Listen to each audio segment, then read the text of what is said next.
सुंदर शांत नर्मदापुरम नगर के समस्त जो निवासी हैं,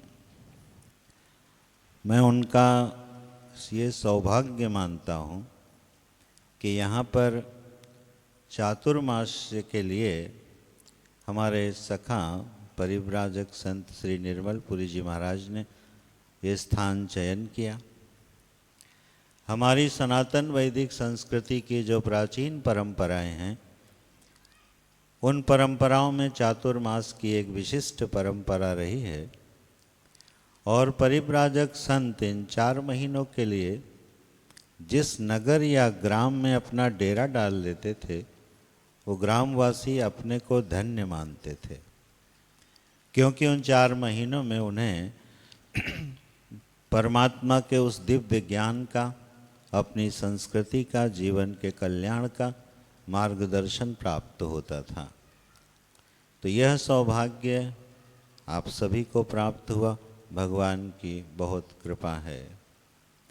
और इसी चातुर्मास्य के अंतर्गत आपको अनेक विद्वानों का और अनेक संतों का दर्शन और उनका दिव्य ज्ञान श्रवणामृत के रूप में, वचनामृत के रूप में हमें और आपको प्राप्त होने वाला है।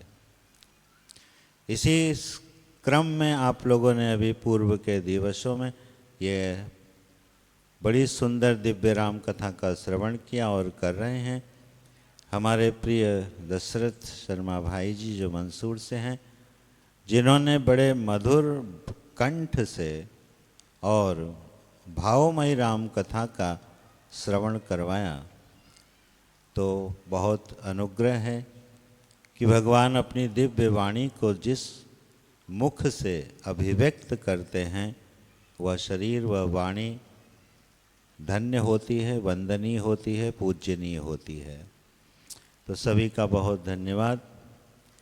इस राम कथा के संदर्भ में बस मैं 2 वचन कहना चाहता हूँ कि गोस्वामी जी ने यह जो दिव्य पवित्र ग्रंथ का आविर्भाव किया, या यूँ कहें कि भगवान ने अपने परम दिव्य भाव को गोस्वामी जी के हृदय में अवतरित कराया और हम तक पहुँचाया है। जब हम ये कथा सुनते हैं, तो जैसा कि अभी हमारी माता जी कह रही थी कि वो कथा हमारे जीवन की शैली में, हमारे अभ्यास और आचरण में आ जानी चाहिए। तो जब हम गोस्वामी जी का यह सुंदर ग्रंथ, ये कथा सुनते हैं, तो ये राम कौन है, तुलसी के राम कौन है, ये जो रामचरितमानस है, इसका मूल प्रश्न यही है कि राम कौन है। तीनों श्रोताओं का, माँ भगवती पार्वती का, भरद्वाज जी का, गरुण जी का, तीनों मानस के श्रोताओं का एक प्रश्न है कि राम कौन है।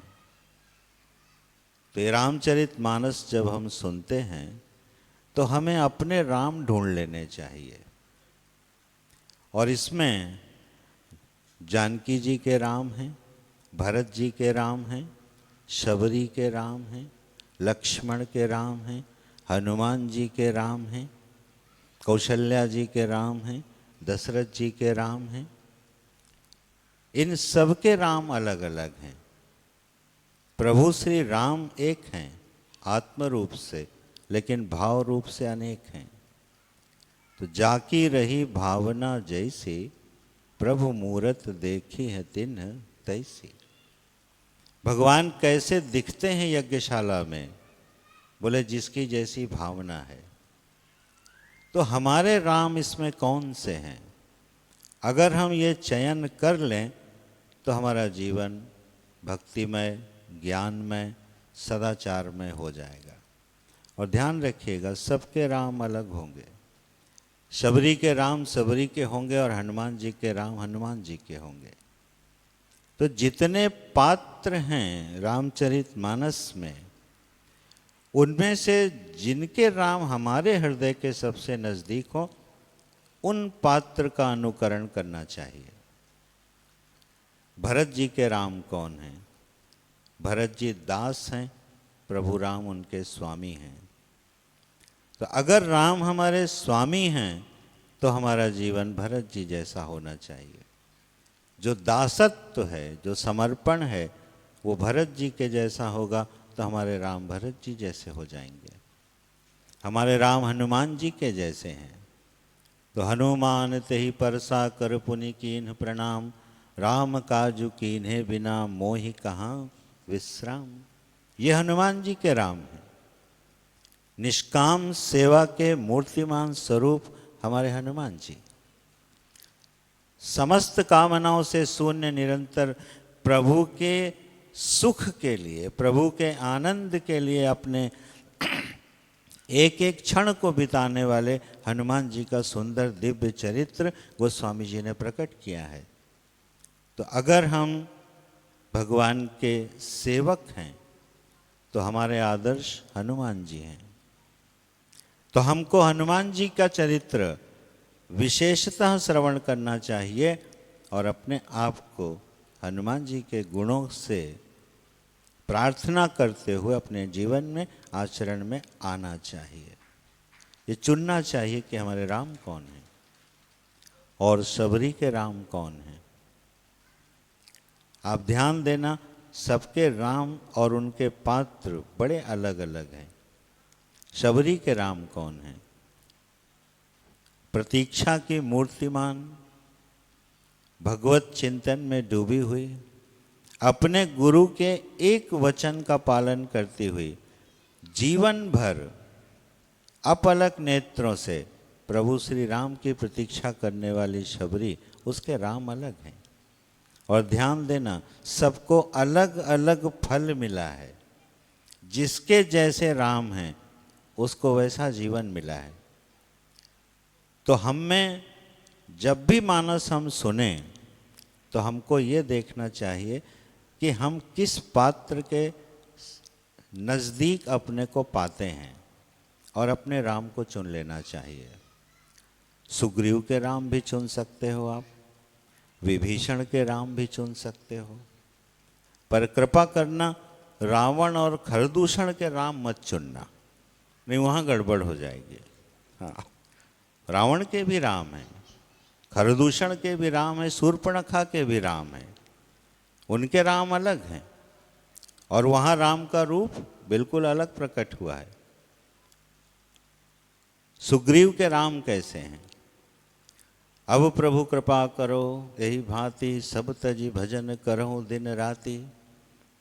जब जीवन में मुसीबत आई तो प्रभु याद आ गए, वो मेरे राम हो गए, सुग्रीव के राम हो गए। और जैसे ही मुसीबत खत्म हुई भोग विलास में डूब गए। अब अगर यह चरित्र हमारा है तो हमारे राम सुग्रीव के होंगे और फिर लक्ष्मण जी हमको धमकाने आएंगे और हनुमान जी समझाने आएंगे। ये हमारे जीवन में होने वाला है। विभीषण के राम, मैं घर गृहस्थी में रह के भजन कैसे करूं?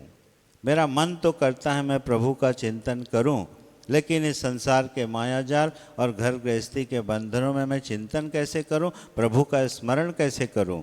अरे विभीषण को याद कर लेना। जिमि दसनन मह जीभ बिचारी, दांतों के बीच में जैसे जीभ रहती है, ये उपमा दी है गोस्वामी जी ने विभीषण के लिए, जो लंका में रह के भजन कर सकता है, जो असुरों के बीच में रह के भजन कर सकता है, प्रभु की शरणागति प्राप्त कर सकता है, भगवान का अभिन्न हो सकता है। तो अगर हमारी समस्या ये है तो विभीषण के राम ढूंढ सकते हैं हम। ऐसे अनेक पात्र हैं। तो जब जब हम श्री रामचरितमानस सुने, गोस्वामी जी के इस मंगलमय दिव्य भाव को जरा पकड़ें। जयंत के भी राम हैं, अभी पूज्य दशरथ जी ने सुनाया, एक नयन करी तजा भवानी।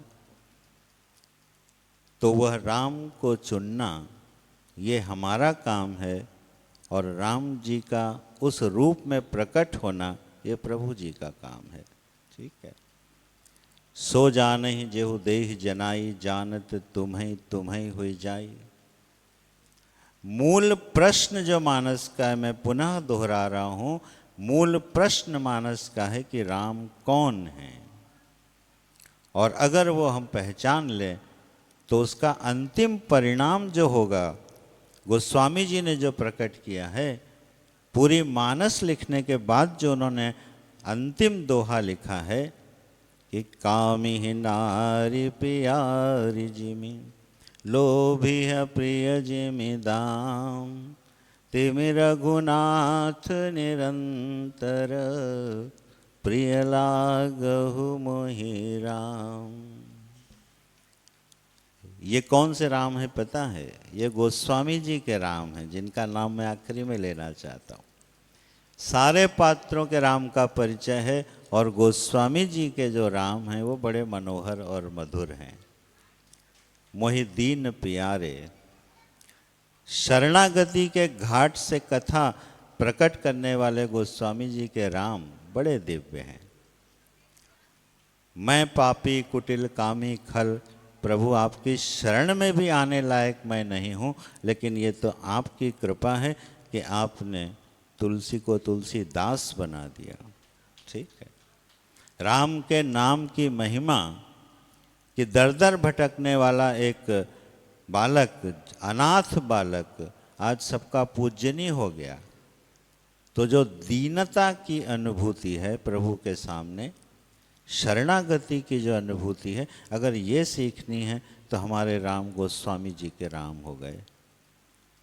तो मैं बड़ी विनम्रता से पुनः ये कहना चाहूँगा कि इस सौभाग्य को पहले ग्रहण कीजिए कि आपके नगर में संतों का आगमन होता है। कलिकाल में संत कैसे होते हैं कैसे नहीं होते, ये चिंता करने का काम हमारा नहीं है। हमें अपने राम खोजने हैं, हमें अपने संत खोजने हैं, वो आपको ज़रूर मिलेंगे। और नर्मदा जी के इस पावन तट पर ये जो चातुर्मास के अंतर्गत यहाँ संतों का, विद्वानों का आगमन हो रहा है, होगा। हमारे सखा निर्मल चैतन्यपुरी जी महाराज, जिनके निमित्त से यह 100 दिन से अधिक भिन्न भिन्न प्रकार के सत्संग की गंगा बहेगी, उस गंगा में अवगाहन कीजिए। माँ नर्मदा जी के तट पर मुझे भी इसी निमित्त से आने का सौभाग्य मिला, और वर्षों के बाद पुनः मैं नर्मदा जी के तट पर पहुंच पाया, ये भी संतों की कृपा है। तो ऐसी भगवती नर्मदा के तट पर यह सत्संग की गंगा बहती रहे। आप लोगों के जीवन से दिव्य कर्म, दिव्य भाव प्रकट होते रहें, और हमारे दशरथ भाई जी जैसे सुंदर राम कथा के प्रवक्ता और ऐसे अनेक विद्वान ब्राह्मण हमें उन मंगलमयी कथाओं का, वैदिक ज्ञान का प्रचार करते हुए हमारे मानस को शुद्ध करते रहें। इसी कामना के साथ मैं सहृदयपूर्वक अपनी वाणी को विराम देता हूँ। सबकी मंगल कामना करता हूँ। नारायण नारायण।